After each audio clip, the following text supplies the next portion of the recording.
tutorial number 22, and it covers the step draft function within SolidWorks.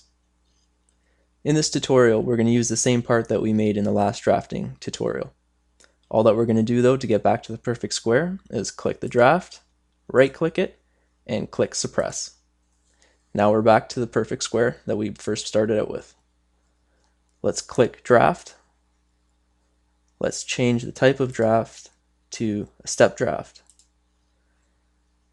Now, our direction of pull in this kind of draft, we're going to click the top face of the square, and for the parting line, we're going to click this line here. Now, let's click OK, and we've created a 45-degree draft out. Now, let's right-click this draft, click Edit Feature, and let's change the angle to 30 degrees. Click OK, and now the draft is just 30 degrees out. Now if we want to cut into the shape instead of coming out, all we have to do is right-click the draft, click Edit Feature, and change the direction of pull.